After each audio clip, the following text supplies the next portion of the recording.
Today is the Washington primary election. Voters have about 14 hours or so to get their ballots dropped off or postmarked. It has to be done by 8 o'clock tonight.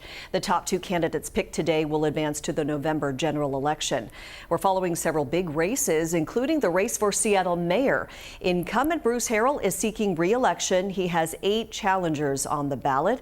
King 5 Savannah Welch is live in Seattle. So, Savannah, this race has drawn a lot of attention, and there's also a lot of issues that voters will be deciding on as well.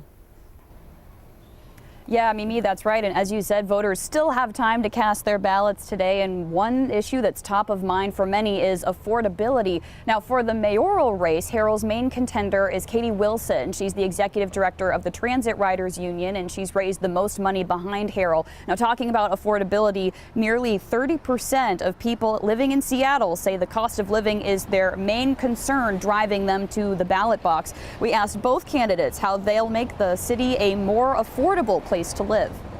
We really need to expand our housing stock so that we have more places, especially for young families, right? You know, we have a shortage of 2-bedroom apartments and of homes that are affordable for people who want to buy a home here.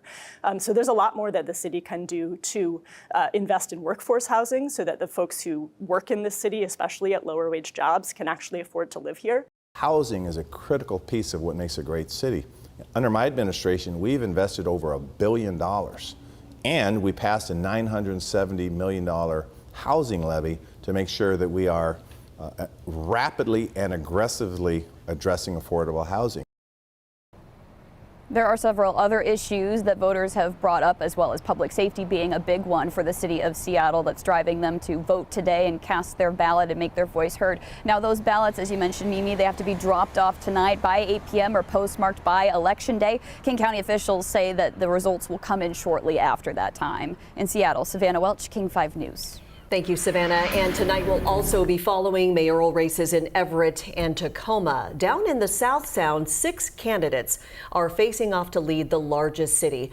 Our Pierce County Bureau Chief, Connor Board, sat down with the top 3 candidates for Tacoma mayor who have the highest fundraising totals. You can watch those interviews right now on king5.com.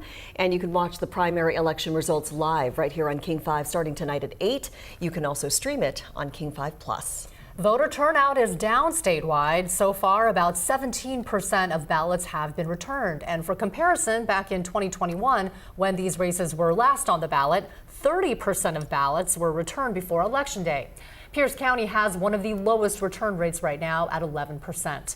Jefferson County, which includes Port Townsend, has the highest at just over 32%. If you still need to vote, you can check out our election guide. It includes all the key races that we're following and information on how to track your ballot after it's sent.